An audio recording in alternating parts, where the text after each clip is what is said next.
सबको जोहार, जय आदिवासी, जय भील प्रदेश। मैं आज इस कार्यक्रम को ऑर्गेनाइज करने वाले सभी जो समिति के लोगों को मैं बहुत बहुत धन्यवाद देना चाहूंगी।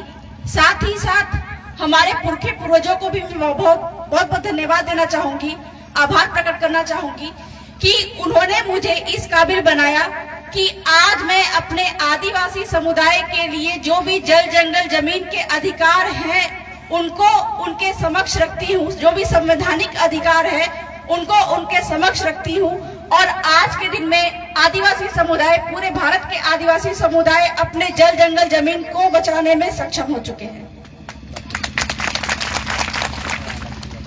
साथियों, जैसा कि मन संचालक कह रहे हैं कि हजारों किलोमीटर दूर से आई हुई हैं, मेरे बारे में उन्होंने ऐसा बोला।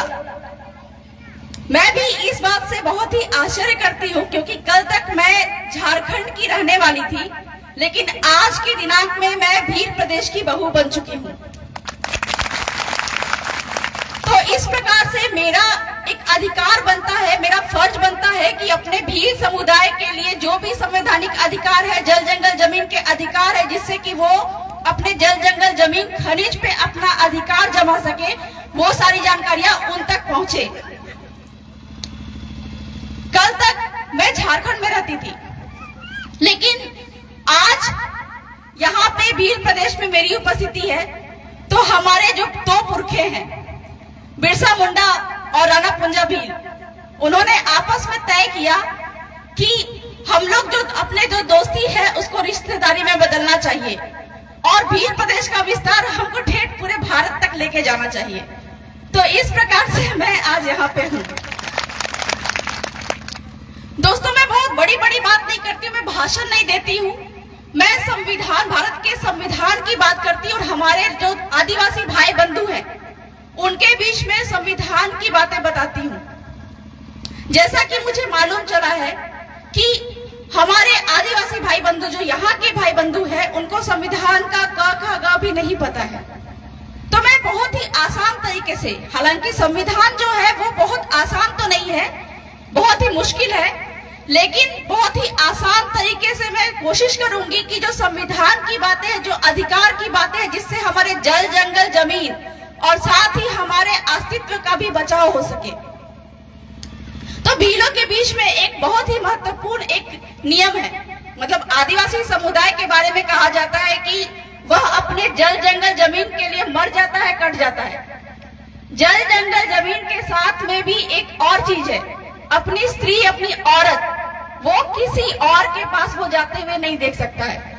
ठीक है, भीलों में एक बहुत ही महत्वपूर्ण एक रूढ़ी प्रथा है, जिसको बोलते हैं, शायद वहां यहाँ पे क्या बोलते हैं, लेकिन हमारे डूंगरपुर में बोला जाता है उसको दावा लाबू है, कि जब किसी की बीवी किसी और मर्द के साथ भाग जाए तो हमारे जो भील भाई है पूरे गांव वालों के साथ जाकर दावा मुआवजा लेके आते हैं और साथ ही साथ में अपनी बीवी को भी लेके आते हैं।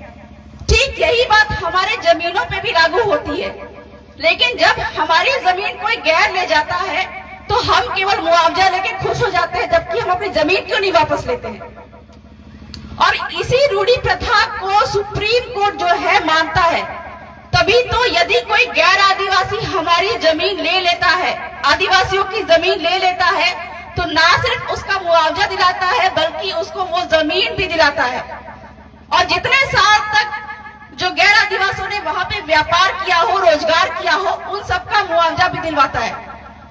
तो जितनी भी हमारी जो संविधान में अधिकार है वो हमारे बाप दादाओं ने ही उसको हमको दिला के रखा हुआ है। तो भारत का संविधान हम पढ़ते हैं, अभी मालूम चला है कि ये जो क्षेत्र है इसको 5वीं अनुसूची क्षेत्र घोषित किया गया है, बढ़ाया गया है। तो ये 5वीं अनुसूची है क्या, इसके बारे में हमको पता ही नहीं है। ठीक है, ये सीखने और सिखाने की जो बात है, आज का मतलब कि मेरा जो भाषण है या फिर मेरा जो वक्तव्य है, मैं साफ साफ बता देना चाहती हूँ कि मैं किसी पार्टी पॉलिटिक्स की बुराई नहीं करूंगी। ठीक है, मैं किसी, ये दो बातें आपको ध्यान रखना है कभी भी आप बातें करते हैं तो आपको संवैधानिक भाषा का इस्तेमाल करना है। संवैधानिक भाषा कैसे? आप किसी जाति के बारे में नहीं बोलेंगे, आप किसी धर्म के बारे में नहीं बोलेंगे, लेकिन आप क्या बोलेंगे? देश भर में दो तरह के लोग हैं। कौन है? पहला है आदिवासी और दूसरा है गैर आदिवासी। तो कभी भी हम जब बात करते हैं तो ब्राह्मण बनिया ये वो हमको नहीं करना है। हमको क्या बात करना है कि देश भर में दो लोग हैं, आदिवासी और गैर आदिवासी।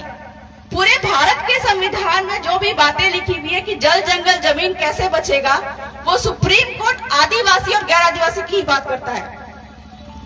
और ये जो हमारा जल जंगल जमीन है, हम जब बात करते हैं शीरा बावसी की, ये शीरा बावसी इतना पावर रखता है, इतना अपने अंदर में शक्ति रखता है, जिसकी वजह से आज मैं देश भर में प्रसिद्ध हूँ। जब मैं झारखंड में थी, झारखंड में हमारा एक बहुत बड़ा आंदोलन हुआ था, पत्थरगड़ी आंदोलन।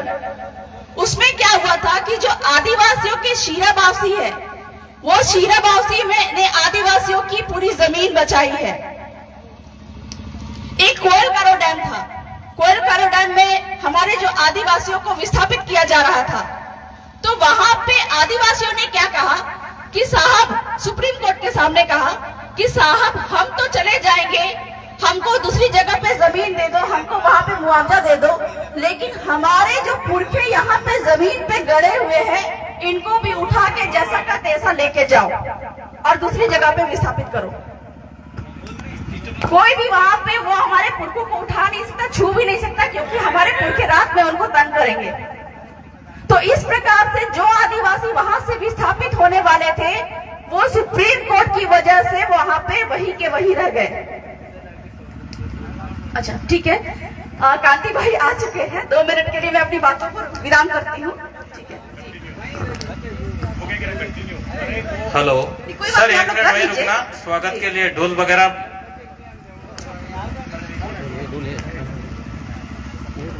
कोई नहीं, आप कर दीजिए, कोई कर दीजिए, तब तक मैं रुकी हुई।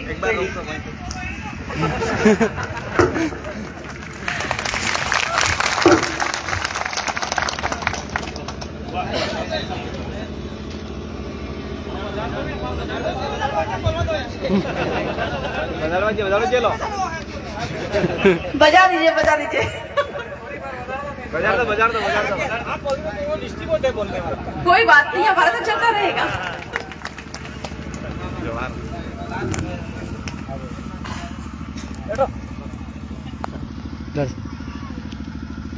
बोलने वाले पता है, सारी बात चलिए, कांति भाई हमारे बीच में आ चुके हैं। बहुत बहुत जोहार कांति भाई। अपनी बातों को मैं आगे रखती हूँ। जैसे ही मैं प्रतापगढ़ में आई हूँ, या प्रतापगढ़ के बारे में जो भी मेरे को जानकारी मिली है, बहुत सारे यहाँ पे मुद्दे हैं। जो सबसे महत्वपूर्ण मुद्दा है वो है जमीन का।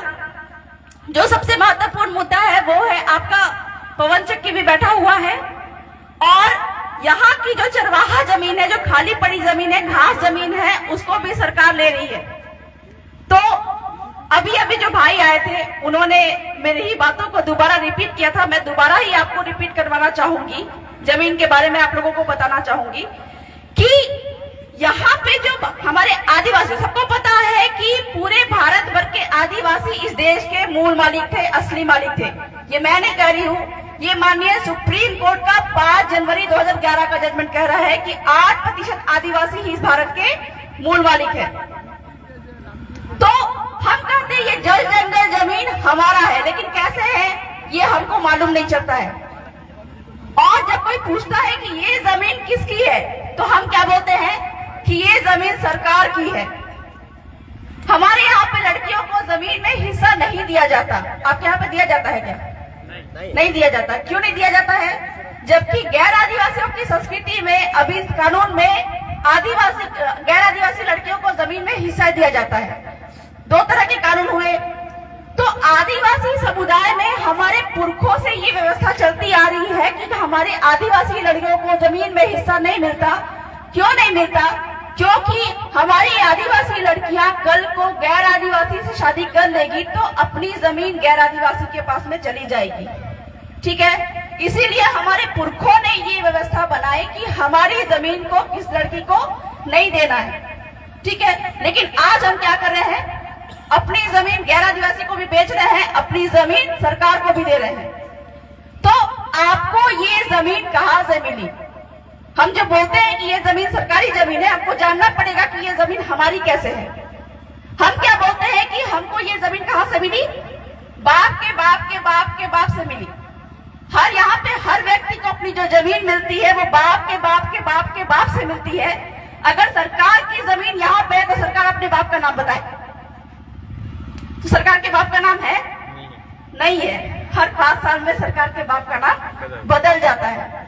तो कभी भी जमीन कोई बोले, सरकार अगर बोले या फिर कोई आपका कलेक्टर बोले कि ये जमीन सरकारी है, तो आपको कहना है कि गांव हमारे बाप दादाओं ने बसाया था, और बाप दादा ने बसाया था तो यहाँ पे देखा था कि यहाँ पे ये जो जंगल है, हमारे जो वंशज है यहाँ पे खेती करेंगे, वहां से वन का जो लकड़ी है वो तोड़ेंगे, हमारे पशु यहाँ पे चरेंगे, और यहाँ पे जो तालाब है, नदी है, ये नदी तालाब से हमारे जो संतान है यहाँ पे पानी पिएंगे। तो इस तरह से पूरा का पूरा गांव का सीमाना बनाया। और आज की जो सरकार है वो बोलती है कि ये हमारी जमीन है। हमारे ही इसी व्यवस्था के कारण आज भी ये गांव का सीमाना पे पंचावली में भी, और जो खाता खतियान होता है, आज भी वही व्यवस्था चल रही है कि जो सीमाना हमारे गांव का पुरखों ने तय किया था वही आज भी डेटा में लिखा हुआ है। तो हमारे झारखंड में भी क्या हुई, जमीन का अधिकार हमको कैसे मिला था? ठीक है, अगर कभी भी सरकार बोले कि ये जमीन सरकारी है तो उनको पूछना है कि अगर ये जमीन तो सरकारी है तो तुम्हारे बाप का नाम दिखाओ। कभी नहीं दिखा पाएंगे। क्यों? क्योंकि उनके बाप का नाम है ही नहीं। हर 5-5 साल में सरकार के बाप बदलता है, कभी भाजपा का बाप होता है, कभी कांग्रेस का बाप होता है, तो कोई भी एक बाप नहीं है। तो ये जमीन का अधिकार, जो खाता खतियान का अधिकार हमको कैसे मिला? जैसा कि भाई ने अभी भी बताया था कि आजादी के पहले जिस समय अंग्रेज यहाँ पे थे, उस समय पे 60% आदिवासियों के पास में जमीन थी। अपने भीलों की बात करूं तो पूरे भारत भर में सबसे ज्यादा जनसंख्या भीलों की है। तो आजादी के पहले 60% जमीन थी, अभी 3% जमीन भी नहीं है। तो ये जमीन कहाँ गई? मतलब आजादी के पहले जिस समय अंग्रेज आए थे उस समय पे हम गुलाम नहीं थे, लेकिन आज हम गुलाम बन गए हैं। कैसे गुलाम बने ये तो मैं बाद में बताऊंगी, लेकिन हमको ये समझना पड़ेगा कि ये गांव के गांव में हमारे बाप दादा ने बसाया था। ये जमीन पे हमारा अधिकार, खाता खतियान में हमारा अधिकार कैसे बना? अभी यहाँ पे राजस्थान में बहुत ही मुश्किल वाली बात है कि यहाँ पे आदिवासियों के पास में जमीन का पट्टा नहीं है। ये मुझे जानकारी में मिली हुई है। तो ये जमीन का पट्टा और अपना अधिकार हमको कैसे जमाना है, यहाँ पे ये इसके बारे में बताना चाहूंगी कि हमारे झारखंड में जिस समय पे अंग्रेज आए और लैंड का सर्वे करने लगे, ठीक है, आदिवासियों के पास तो जमीन का दस्तावेज तो था नहीं, तो वो क्या किए, ये शीराबासी को उठा के ढो के 1,500 किलोमीटर दूर तक लेके गए और वहां पे अंग्रेजों को बोला कि हमारे पास जमीन का कोई कागज कार्रवाई नहीं है क्योंकि हम अनपढ़ है। हम लोग बोलते हैं ना आदिवासी शिक्षा से ही बच सकते हैं, लेकिन हमारे बाप दादा उस समय पुरखे हमारे अनपढ़ थे, लेकिन उन्होंने 60% जमीन बचा के रखी थी। और आज हम जब पढ़ लिख गए तो हमारे पास 3% जमीन है, ठीक है। तो वो जो पुरखे थे झारखंड में, उन्होंने शीराबासी को कंधे पर लादा और फिर ठेठ कलकत्ता तक लेके गए और अंग्रेज के सामने रख दिया, देखो यही हमारा जमीन का दस्तावेज है। क्यों? क्योंकि ये जो शीराबासी है ये हमारे बाप के बाप के बाप के बाप का शीराबासी है।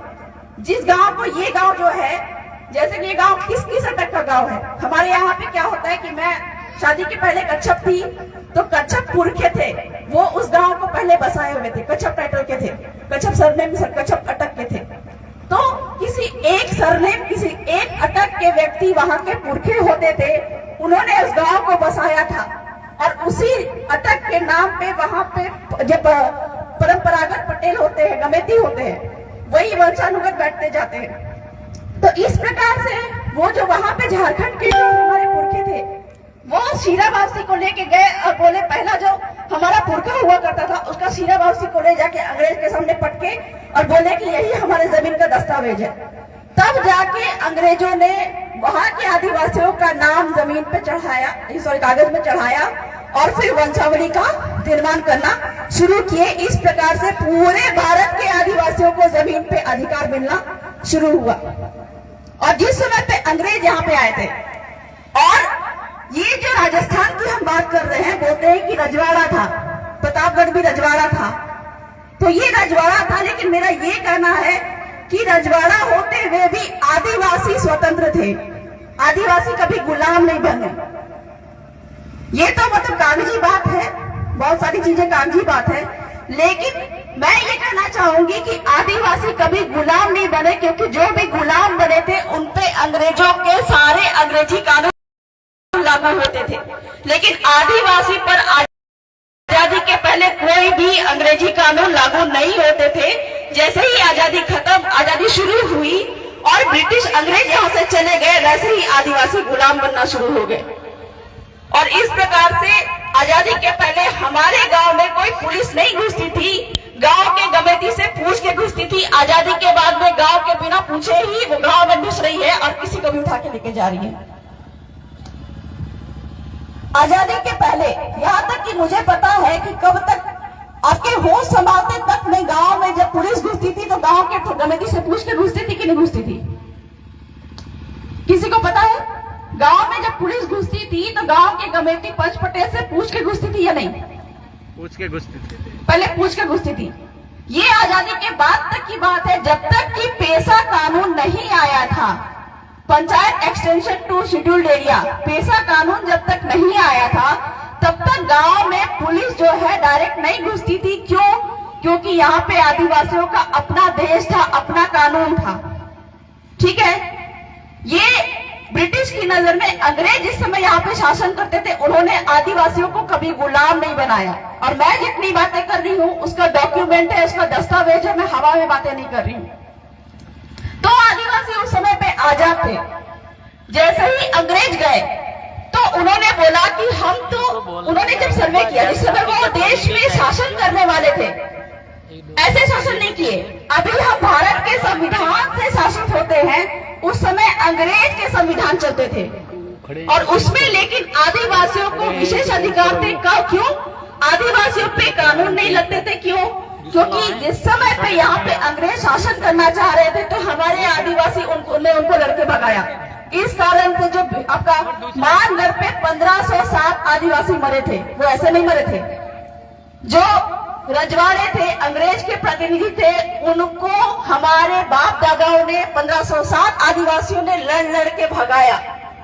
और जो गोविंद गिरी थे, गोविंद गुरु, वो जान रहे थे, वो चूंकि पढ़े लिखे थे, थोड़े जानकार थे, उनको पता था कि ये अंग्रेज आएंगे और आदिवासियों को गुलाम बना लेंगे, इसलिए भक्ति आंदोलन के नाम पे वो आदिवासियों को जागरूक कर रहे थे।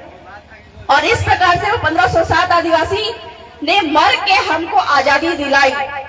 और जिस समय पे जब देश आजाद हो रहा था, उस समय पे ये बातें आई थी कि आदिवासी चाहे तो अपना भील प्रदेश ले सकते हैं, लेकिन साजिशन हमको भील प्रदेश नहीं लेने दिया गया और हमको संविधान में डाल दिया गया।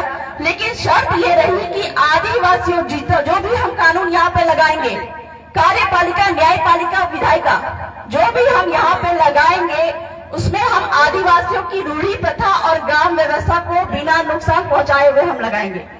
यही कारण है कि आज भी आदिवासियों की रूढ़ी प्रथा है, जो कस्टम सिस्टम है, जो भी गांव की व्यवस्था है, उसके अनुसार ही सारे कानूनों को लागू करना पड़ता है। ठीक है, लेकिन जानकारी के अभाव में हम अपने अधिकारों से वंचित हैं और हम कहते हैं कि ये जमीन सरकारी जमीन है, जबकि ये जमीन पे हमारे बाप दादाओं का अधिकार था।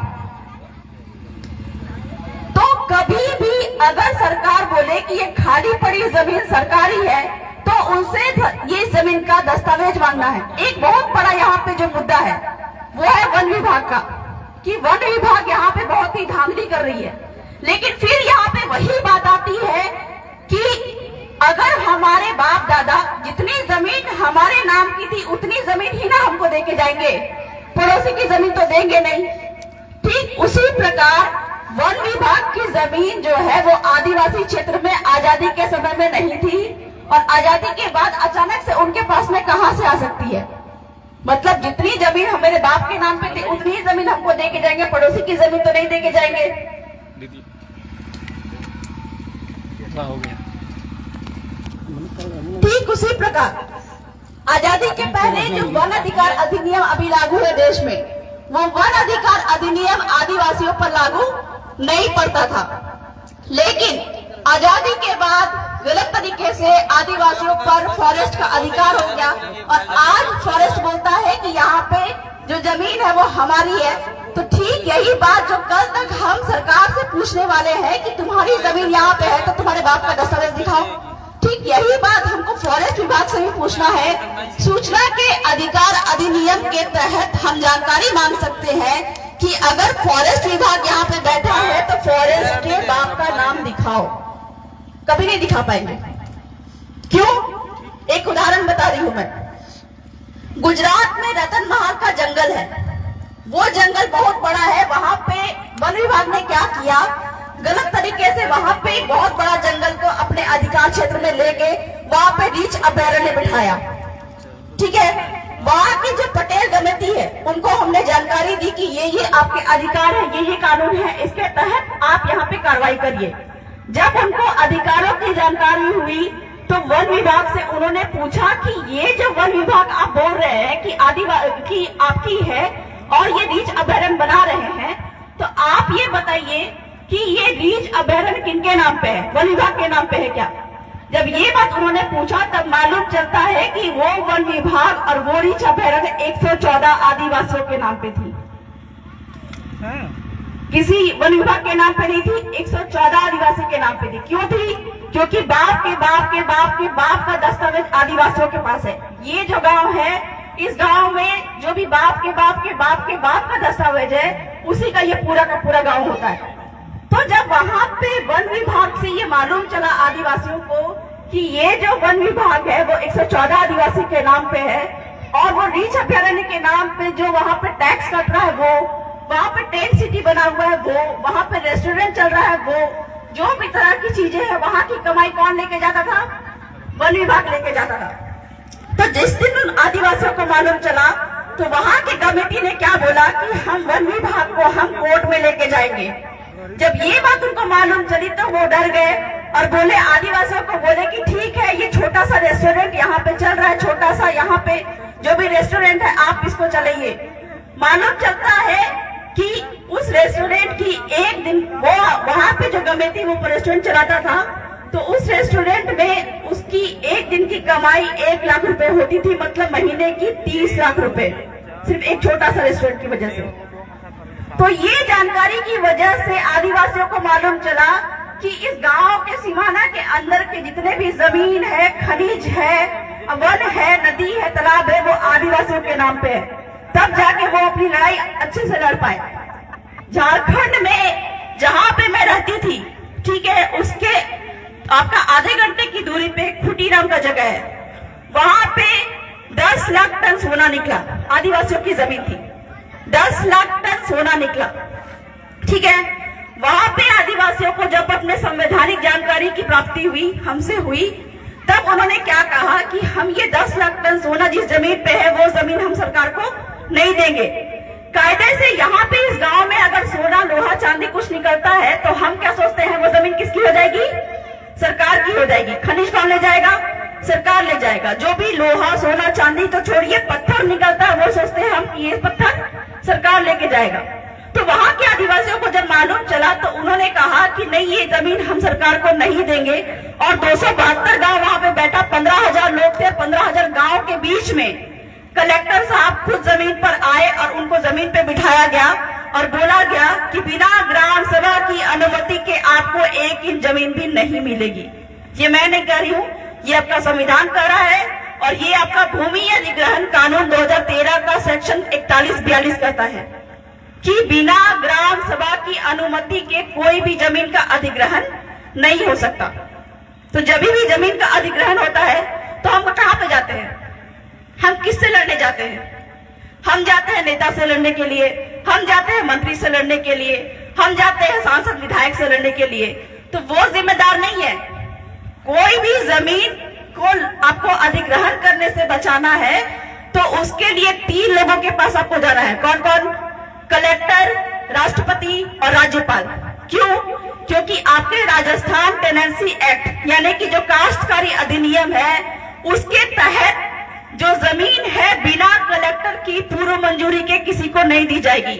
आपका मोदी सरकार भी आएगा, वो पहले कलेक्टर के पास में आएगा, उससे पूछेगा कि हमको यहाँ पे जमीन चाहिए। या फिर आपका जो अंडानी अंबानी है, ठीक है, उसको भी जमीन चाहिए तो वो कहाँ पे आएगा? कलेक्टर के पास में आएगा। और कलेक्टर को जमीन चाहिए तो वो किसके पास आएगा? ग्राम सभा के पास में आएगा। मतलब किसी को भी जमीन चाहिए तो वो सबसे पहले आपके ग्राम सभा के पास में आएगा। ऐसे ग्राम सभा बैठेगा, ग्राम सभा निर्णय लेगा कि ये जमीन हम सरकार को या मोदी को या अडानी को या अंबानी को देना चाहते हैं कि नहीं, और कलेक्टर को बोलेगा, तब जाके वहां पे कलेक्टर उसको जमीन को हस्तांतरित कर पाएगा। अगर ग्राम सभा मना कर दे कि हम अपनी जमीन को किसी को नहीं देना चाहते हैं तो वो जमीन किसी को नहीं दे सकेगा। अगर देगा तो कलेक्टर साहब को कोर्ट के सामने खड़ा होना पड़ेगा। ये आपका कानून संविधान कहता है। पर जानकारी के अभाव में हम अपने नेता मंत्रियों को गाली देते हैं और अपनी जान के दुश्मन बना लेते हैं। तो लड़ने का तरीका आपको सीखना पड़ेगा कि हमको लड़ाई कैसे लड़नी है, अपने जल जंगल जमीन को कैसे बचाना है। यही अधिकार की बिना कलेक्टर की पूर्व मंजूरी के, ये केवल आपके राजस्थान टेंडेंसी में नहीं है, पूरे देश भर में जितना भी आदिवासी जमीन है उस पर यह बात लागू होती है कि किसी भी आदिवासी की जमीन किसी गैर आदिवासी को नहीं दी जाएगी। ये राजस्थान टेंडेंसी एक्ट हो या लैंड रेवेन्यू कोड है, पूरे देश भर में यही प्रावधान है कि आदिवासी की जमीन किसी गैर आदिवासी को नहीं दी जाएगी और बिना कलेक्टर की पूर्व मंजूरी के नहीं दी जाएगी। और यदि वो जमीन किसी गैर आदिवासी को या कंपनी को या सरकार को दी जाती है तो फिर क्या होता है कि कलेक्टर महोदय को कोर्ट के सामने खड़ा होना पड़ेगा और कहीं ना कहीं वो संविधान के विरोध में काम करने के बाद के एवज में वो देशद्रोही गिने जाएंगे। तो हर जो कलेक्टर होता है वो आपके जमीन के गलत हस्तांतरण के लिए जिम्मेदार होता है। इसी प्रकार से वो झारखंड के जो खूंटी क्षेत्र के जो 10 लाख टन सोना था वो बच गया। एक सुप्रीम कोर्ट ने, माननीय सुप्रीम कोर्ट ने कहा है कि जिसकी जमीन उसका खनिज, ये एक जजमेंट है, RM लोढ़ा जजमेंट। मतलब आपकी जमीन पे जो लोहा सोना चांदी कुछ भी निकले उस पे आपका अधिकार होगा, गांव का अधिकार होगा। इसी प्रकार से वो 10 लाख टन सोना आज भी बचा हुआ है। पूरे विश्व भर में सबसे अमीर देश जो कहा जाता है वो है संयुक्त राष्ट्र संघ अमेरिका, ठीक है, उसके पास में मात्र 6 लाख टन सोना है। अकेले खूंटी जो है झारखंड का, उसके पास में कितना सोना है? 10 लाख टन सोना। विश्व गुरु किसको बनना चाहिए था? आदिवासियों को। अच्छा, सिंगरौली मध्य प्रदेश में 46 लाख टन सोना है गोंड आदिवासियों के पास में, झारखंड से भी ज्यादा हो गया, ठीक है। अब बात आती है आपके भीलों की। आपका बांसवाड़ा के घाटोल में 11 करोड़ टन सोना है। पता है आपको किसका है? आपका है। इतना सोना है कि उसको अगर आदिवासी भील आदिवासी निकाल ले तो एक एक आदिवासी के पास में एक एक हेलीकॉप्टर होगा, इतना पैसा है। पर कैसे निकालना है, कैसे अपने अधीन लेना है, इसकी जानकारी हमको नहीं है। और आज हम कहां फंसे हुए हैं? हम शैक्षणिक आरक्षण ले रहे हैं, हम आर्थिक आरक्षण ले रहे हैं, हम सरकार का मुंह देख रहे हैं। आप एक गांव को, अपने गांव को सशक्त कर लीजिएगा तो यहाँ पे जल जंगल जमीन और खनिज तक पे भी आपका अधिकार होगा। आपको किसी से भीख मांगने की जरूरत नहीं पड़ेगी। अभी अभी हम झारखंड के खूंटी से होके आए, तब मालूम चला कि जो 10 लाख टन सोना तो वो लोग रोक के रखे हैं, निकाल तो नहीं रहे हैं, निकालने का भी तरीका है। सुप्रीम कोर्ट का समता जजमेंट ये कहता है कि अगर आपको यहाँ से, एक तो आदिवासी की जमीन पे जो खनिज है वो आदिवासी ही निकालेगा, लेकिन किसके माध्यम से? वो समिति बनाएगा, सहकारी समिति बना के अपना वो जो खनिज निकालेगा या फिर खुद के माध्यम से निकालेगा। सरकार और कलेक्टर किसी भी गैर आदिवासी को वो खनिज निकालने का अधिकार नहीं दे सकती है। तो आदिवासी, हम आदिवासी इतने अमीर हैं कि एक गांव के जो जल जंगल जमीन का जितना रेवेन्यू हम इस्तेमाल कर सकते हैं, हमको किसी के सामने हाथ फैलाने की जरूरत नहीं पड़ेगी। दूसरी बात है कि वहां पे सोना तो बचा ही, जमीन भी बच गया, विस्थापन रुक गया। ये जो गांव का अधिकार जानने के बाद और साथ ही साथ में वहां पे एक फॉल है, दशम फॉल, ठीक है, झरना है। उस झरना के बाहर में जो टोल टैक्स, अभी हम आ रहे थे तो मालूम चला कि यहाँ पे हमसे गाड़ी का टोल टैक्स काटा गया, ठीक है। गुजरात के आदिवासियों को ये जो अधिकार मालूम चला, तो अभी जाके वो टोल टैक्स के में स्थानीय आदिवासियों से कोई टैक्स वसूल नहीं होता है। क्यों? क्योंकि जमीन पे मालिकाना हक किसका है? यहाँ के क्षेत्रीय आदिवासियों का है, ठीक है। यहाँ के क्षेत्रीय आदिवासियों का मालिकाना हक है, तो मालिकाना हक होने के बाद में किराएदार जो यहाँ पे रह रहे हैं, वो किराएदार से क्या, किराएदार यहाँ पर से मालिकों से मालिकाना हक वसूल कर सकता है क्या? नहीं कर सकता है। तो गुजरात के आदिवासी को, जो स्थानीय आदिवासी है, उनसे टोल टैक्स, कोई टैक्स नहीं लेता है, क्योंकि उनकी जमीन पे वो टोल नाका बसा हुआ है, ठीक है। तो झारखंड में वहां पे क्या है कि जो फॉल है, उस फॉल में जो गाड़ी आती है, वहां पर से जो टोल टैक्स काटा जाता है, वो वहां के स्थानीय आदिवासी काटते हैं, ये जानकारी मिलने के बाद, ठीक है। साथ ही साथ में जो वहां पे फॉल है, जो टूरिज्म के नाम पे सरकार जो अपना रेवेन्यू वसूल करती है आदिवासियों के बीच से, ये जो सरकार जो चल रही है, ये आदिवासियों के जल जंगल जमीन और खनिज के माध्यम से सरकारें चल रही है। तो वहां पे जो फॉल है, वो फॉल से जो रेवेन्यू कलेक्ट होता है, मतलब वहां पे जो रेस्टोरेंट है, वहां पे जो फल की दुकान है, वहां पे जो चॉकलेट की दुकान है, चाय की दुकानें हैं, जितनी भी दुकानें हैं, वो हमारे स्थानीय आदिवासियों की है। और आज वो वहां पे अपना व्यापार करके कमा के खा रहे हैं।